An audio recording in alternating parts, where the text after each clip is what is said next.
BRS నేతలు Balka Suman Dasoju శ్రమలపై TPCC అధికార ప్రతినిధి భవానీరెడ్డి ఫైర్ అయ్యారు.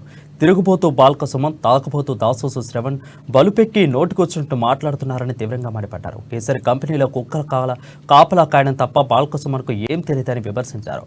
బూతు పురాణాలకు కేర్ ఆఫ్ అడ్రస్ గా కేసీఆర్ అని ఆరోపించారు. కేసీఆర్ చెప్పులు మోయడం తప్ప రాజకీయంగా దాసోజు శ్రవణ్ జీను అని భవానీరెడ్డి అన్నారు. అన్నప్పుడు కుక్కలాగా బయటికి వచ్చి బౌబో అని మొరుగుడు తప్ప ఇక బాల్క సుమన్ అయితే మా తెలంగాణ జాతికి కానీ తన దళిత జాతికి కానీ చేసింది ఏనాడు ఏమీ లేదు.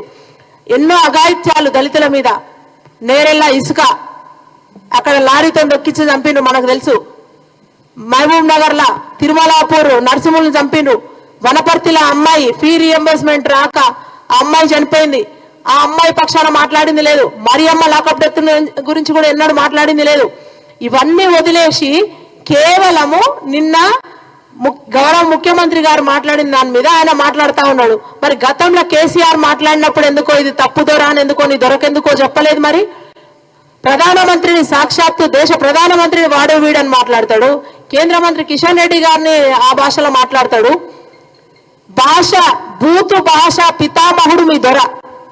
పదే పదే రేవంత్ రెడ్డి గారి భాష మీద మీరు మాట్లాడుతున్నారు కదా, ఆ భాష పుట్టిందే మీ నుండి. మీకు కరెక్ట్ సరైన తీరులో సరైన దిశగా కరెక్ట్ గా సమాధానం ఇస్తున్నాడని చెప్పి ఇవాళ లేనిపోని అన్ని అందరూ కలిసి మూకుమ్మడి దాడి చేస్తా ఉన్నారు. దాసోశ్రావు అనేది దమ్ముంటే పొద్దుగాల 11 గంటలకు వచ్చి ప్రెస్ మీట్ పెట్టండి. మీకు రాత్రి తాగింది దిగక ఎప్పుడు కూడా 1ంటికి 2ంటికి ఆయన ప్రెస్ మీట్లు ఉంటాయి. ఇంద్రవెల్లి సభల దాసోశ్రావును మాట్లాడుతూ సభాధ్యక్షులు సీతక్క గారు అనే బదులు కవితక్క గారు అన్నాడు. మాకు అప్పుడే అర్థమైంది, అందరం గొల్లున నవ్వినాం. అంటే బ్రోకర్ పని నువ్వు చేసింది ఈడ ఉండి, కాంగ్రెస్ పార్టీలో ఉండి నువ్వు టీఆర్ఎస్ కి బ్రోకరిజం చేసినావు. నీకు ఎన్నడూ నువ్వు లైఫ్ లో నిజంగా కూడా దళితుడును అని చెప్పుకునే